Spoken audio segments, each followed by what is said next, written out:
of sharing. Durian ASEAN.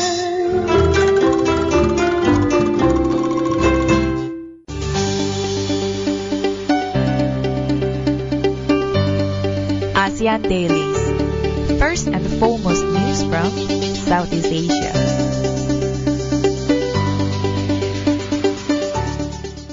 Welcome back. This is Arlene. Hello, this is Grace. And we are saying Mabuhay from the Philippines. And we just came back from the Philippines receiving an award. It's called the ASEANO Gawat Award. It's organized by the University of De La Salle. And of course, the organizer is the ASEAN Youth Leaders Association. And besides us, other recipients are Archana from the Global Peace Malaysia, Brian Poe from the CNN reporter of the Philippines, as well as the Lord Pampades. Did I mention it right? Well, it was really good chance for us to meet a lot of young people all over from Southeast Asia, and to be able to represent what their country is about, and to be able to come together and also raise some issues, and then bring the awareness all together. Definitely. And just want to give a bit of mention of the one of the recipients, which is from the World Youth Alliance of the Asia Pacific, which is Lok Pampades. Pampades. Yeah, Pampades. But what we found out about this, I mean, just to share a bit of our experiences, the whole young people of Southeast Asia seem to be very hopeful, very well aware of ASEAN. Although, I mean, a lot of people say a lot of Southeast Asians are still not aware of ASEAN, but in reality, they are looking for it. They are asking the right question to the speakers on ASEAN. What we can hope for from the experience that we had in Manila is that, like you mentioned, Ali, as much as not many people maybe not aware of the ASEAN itself, however, it was really hopeful to see also youngsters come up with the issues, and they discuss about all these problems and or the plans they have for ASEAN especially together. on the ASEAN economic community. Another area that we want to give an update is about the AirAsia flight QZ 8501. So I think by now a lot of people are well aware that the Indonesian military is calling off the wreckage recovery. And it seems like the Indonesia military is completely going to halt the retrieving of the wreckage. And also, well, so far 70 bodies have been recovered, but then search and rescue teams failed several times in recent days to find the main body of the Airbus, the plane itself. And in fact, this is what the military spokesman said, that it was soaked, the AirAsia flight was soaked in seawater for a while. So when they lifted it, it was actually torn apart, and they can no longer find any more body. Most probably the body has been disintegrated by the seawater. But then luckily what they did before was they found the plane's black boxes, and then to be able to hear the recorders, and then it was already recovered, and then they were still analyzing them. So most of the things have done, but it's just that they expressed their apologies to the families of victims, that they have to halt this research. I guess this put closure towards the AirAsia flight on QZ 8501. Perhaps more focus will be on the black box itself rather than in retrieving the wreckage. As we all know, seawater can definitely damage the flight wreckage itself. On another news is just also another update about lawyers being hopeful of the new appeal for the Australians on death row, and this is reported also from Jakarta. So the background of the story is a lawyer for two Australian drug smugglers are facing imminent execution in Indonesia. and there was serious mistake in their convictions that he hoped to change in a fresh legal appeal. And then, actually, it was reported a few days ago, like last week, about how Joko Widodo, even though he has been moving forward in terms of a lot of things, economic and environmental issues, however, when it came to this punishment to all those drug traffickers, his a decision on this was not really welcoming. So especially the Australians were pretty. It brought an anger from the Australians on It's this. pretty harsh, considering earlier this month they actually executed 6 drug offenders, Yep. and of course we know that most of them are foreigners, and it sparked a diplomatic storm. The last time where a country within Southeast Asia that sparked a diplomatic storm because of the punishment of their foreign citizen is in Singapore. That was way back a few decades ago, where Singapore government give lashes towards a teenage boy from America for vandalizing the street, causing a lot of public infrastructure to be damaged by vandalism, and of course it didn't sit well with Singapore as well.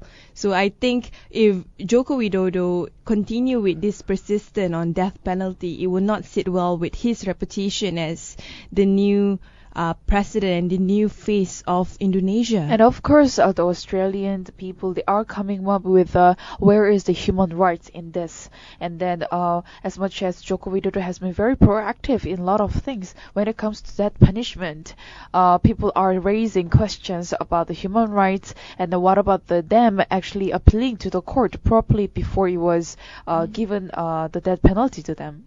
Personally, my point of view, an eye for an eye will never make the world a peaceful society. I mean, for killing another soul just because the person smuggled drugs in doesn't mean that the punishment should be death. I mean, definitely the person need to be punished, but in a way that it will enlighten this person rather than making the society in fear if they might be in death row as well. But then it looks like Joko Widodo is pretty firm on his decision, saying that we are not going to compromise for drug dealers. No compromise. That's what he said. Just for an update about death for drug smuggling, it's not just in Indonesia but also in Malaysia and in Singapore as well. So it's a big issue in terms of death penalty for drug smuggling and also drug usage. Another news about Malaysia, talking about Malaysia, that we haven't been really talked much about, is about how over 80% of Malaysians are worrying about not having enough for retirement. I'm not surprised of this research. I think a lot of Malaysians feel the pinch that they have to work until probably they are very, very old. And then, the root cause of all this is, are we going back to blaming the government or back to ourselves or economic growth in the country? Because, to be honest, the economic growth in this nation has been slowing down, and then a lot of people that gave people a lot of worried and concerned about how they can plan out in the future, especially the finance matters. And then definitely it comes with a lot of doubts and questions, and also with how they are going to prepare for their retirement. There's a lot of different reasons, as we all remember a couple of months back when Khazanah and when the Malaysian Human Development Report was out, which was a joint venture between different group of researchers under the UNDP. One of the research finding was Malaysians does not save enough, and one of the reason for that is not because they don't save. Saving is not their habit. It's because they don't, at the end of the month, they don't have enough cash even to save. Most of the cash are channeled towards things like mortgages, expenditure for education and all that. According to the HSBC report titled The Future of Retirement, a Balancing Act on on what was reported, why they come up with the 80% Malaysians are not able to retire with a good cash of money is because 40% of them stop or reduce their retirement savings during the downturn, whether through investments, cash deposits, annuities, employers or personal pension scheme. So it seems like even, another reason would be the economy. So when our economy is not doing well, most Malaysians would just empty their piggy bank and they end up with nothing and they have to work hard for it again. Yeah, and then also to add on top of that, it was found that around 21% of Malaysian retirees felt that they needed to start planning for their retirement at the age of 30 or even earlier than that to maintain their lifestyles. And while only 5% go so far as to predict that they will never be able to fully retire from the paid employment. So that gives a lot of concerns that people really don't have the firm plan for their retirement. So in this case, actually, it is worse off for Malaysians, retired Malaysians, compared to their Singaporeans and Indonesian counterparts.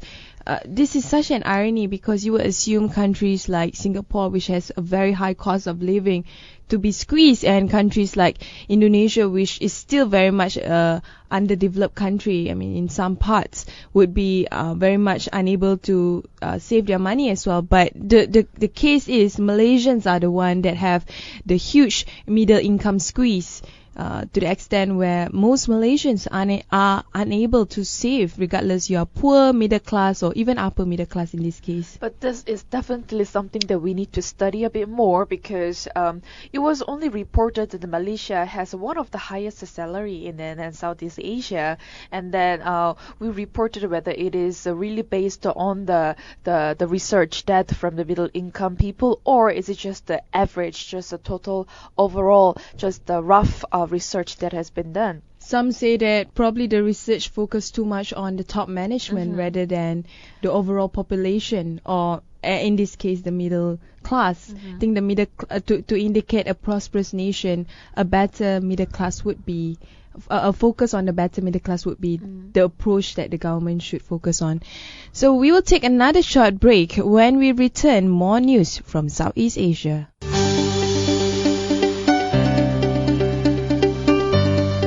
ASEAN Dailies. First and foremost news from Southeast Asia.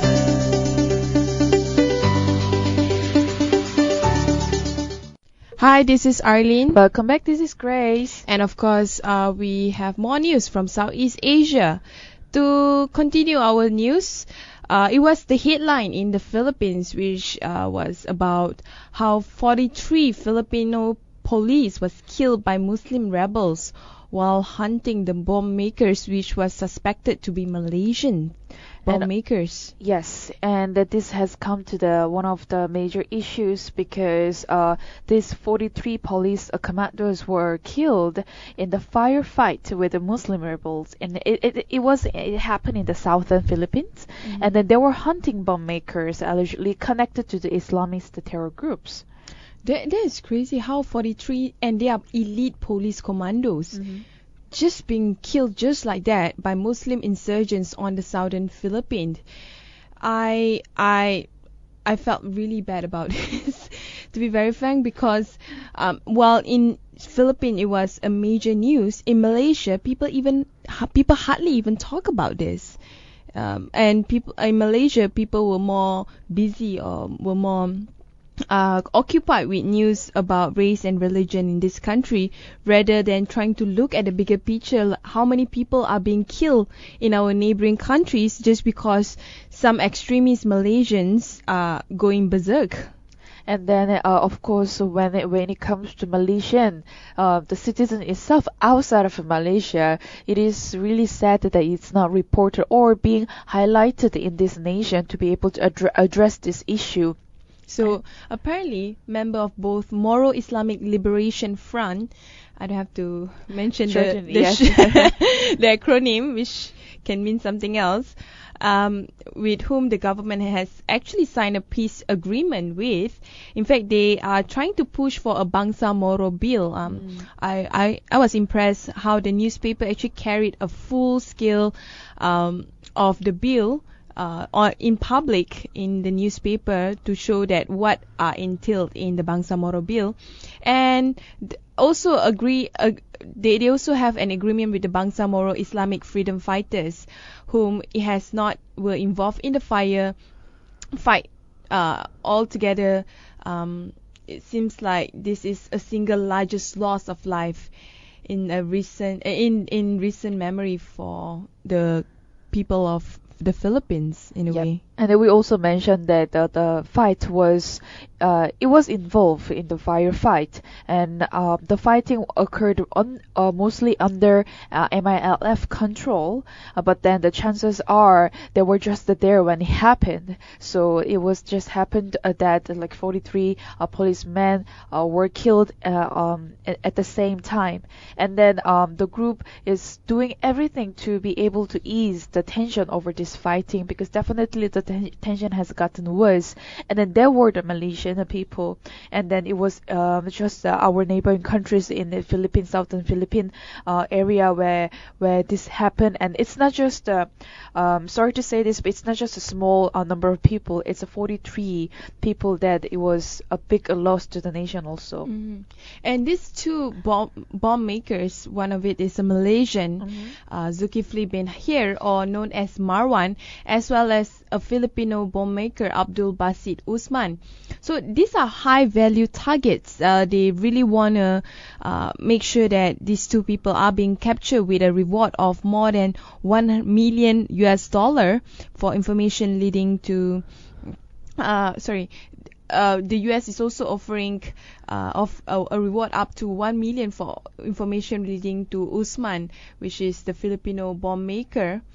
And the FBI said that Marwan is actually making training for Abu Sayyaf and has a $5 million State Department bounty for it. So apparently they are really high value target, and they are not targeting the Bangsa Moro group or the group, what's the name of the group again? I don't want to mention or the Moro Islamic Liberation Front, because to them it's done. They want to be in peace with those two groups. They just want to capture the bomb makers, which are very high risk because they could simply, bomb people in the middle of the street. And then that's not actually right to the nation, that they can just, even though it was just a test, it just happened, and then they ended up killing a lot of people. And of course, they have to make sure that they are holding the peace. I mean, sort of like a resolution to this, because they must respect their rights, and that they must return to their safe home and ultimately to family members after that. On the other hand, while in the Philippines, people are focusing on terrorism and separatist groups, and also bomb makers. While in Cambodia, this is one interesting, I would say, social experiment by the Norwegian reality show. So people love fashion. All of us love fashion. Of course. And nowadays, being a fashion blogger is kind of the cool thing, the in thing to do. So what they did was they bring in all these fashion bloggers to Cambodia to work in sweatshops.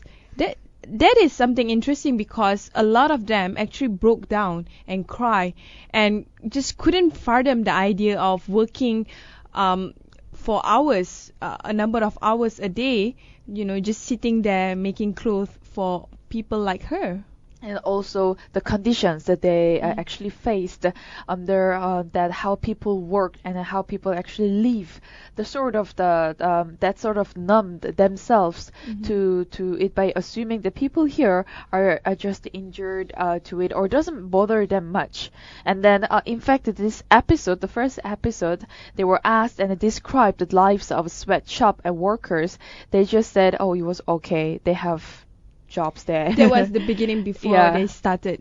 They thought that, oh, having a job is good enough. But in reality, just because you have a job doesn't mean that you are living a better lifestyle. In fact, what they found out after gotten through the whole experience is how badly these sweatshop workers were being treated. They can't even get like a 5-minute rest before being told by the supervisor to continue work, to continue sew all this clothes for people like her to wear. This is very interesting because this kind of a reality in the workplace, especially lower income workplace, it's been revealed to the public via media, and then a lot of people are giving the comments on the condition and the style, the working style they are already implemented, how people have already adopted themselves in the working culture like that.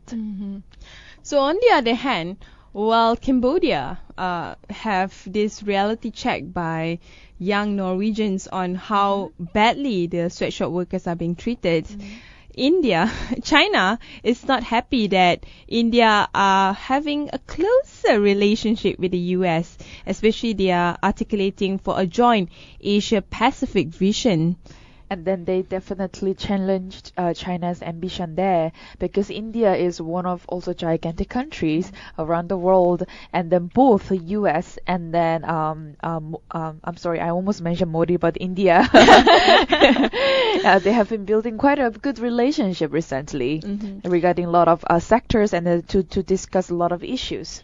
I think US is trying to find ways to penetrate Asia Pacific. I think they found it with Modi, with India, especially now India is at a juncture where it's at a similar growth rate with China in a way, as at a similar phase of becoming a nation where they are not just prosperous but they are also powerful in terms of their political power.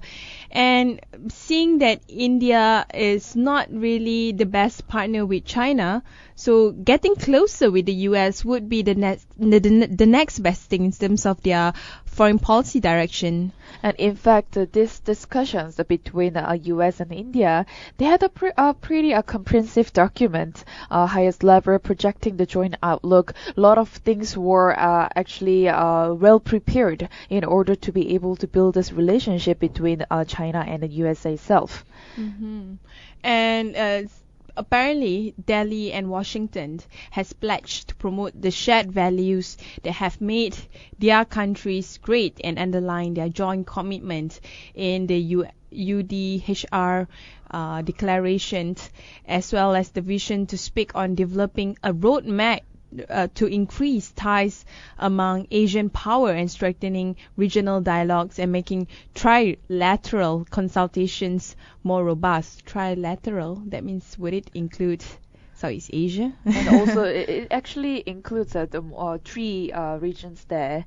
And in fact, after Modi has come into the politic system in India, a lot of things are changing slowly to the nation in terms of how he wants to revolutionize the country and to make stronger in terms of the economic growth and also the relationship with other neighboring countries as well. And one of them, it's still far, but the USA, because it's still got the strongest economic the hold, and then by having the good relationship with the US, it definitely will bring benefits to the India itself. So we'll take another short break. When we return, more news on ASEAN. As we all know, the ASEAN ministerial meeting is on the way itself.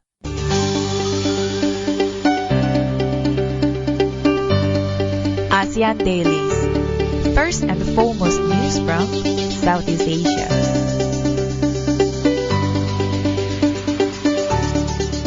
Hi, this is Arlene. Good morning, this is Grace. And of course, we are going to update you with the ASEAN senior foreign officials meeting, which began yesterday, and it is in Kota Kinabalu, Kota Kinabalu. our Sabah. Yes, and then it was actually a closed door meeting where it started in the morning, and then they discussed a lot of things that regarding the ASEAN for sure, and then there were Secretary General and officers from Thailand, Indonesia, Singapore, Vietnam, Myanmar, Laos, and Brunei, Cambodia, and the Philippines as well. Actually, it's the ASEAN Secretarial Deputy Mhm. Secretary General. So it's the deputy. Deputy, yeah, sorry, yes. But the whole thing was kind of focusing more on the direction of the ASEAN Chairmanship 2015 with the theme Our People, Our Community, Our Vision, which derived from the overarching theme for the ASEAN Chairmanship of the People-Centered ASEAN. So meanwhile, the 4th ASEAN Coordinating Council Working Group on ASEAN Community Post 2015 Vision is expected to commence at 3:54 behind closed door as well. It seems like a lot of discussion and talks has been going on in terms of providing the platform. Yes, and especially Malaysia being a chairman of ASEAN this year, definitely there are things that to be discussed to push forward in terms of raising the awareness and also economic growth from all these 10 countries. In fact, Foreign Minister Datuk Sri Anifah Aman said that ASEAN will have bigger aspirations in years to come. I like the optimism in a way. But optimism, of course, have to be come up with better or something, a tangible outcomes that people can actually believe in. And also to be able to face the challenges that the nation itself will face to push forward as an ASEAN community. So for the foreign ministries, they focus more on the spirit of friendship and togetherness as one community. To them, being ASEAN means that helping each other's back, and in this case, being maintaining the friendship and the relationship between all ASEAN members, and ensuring that we can grow together as one community and one nation.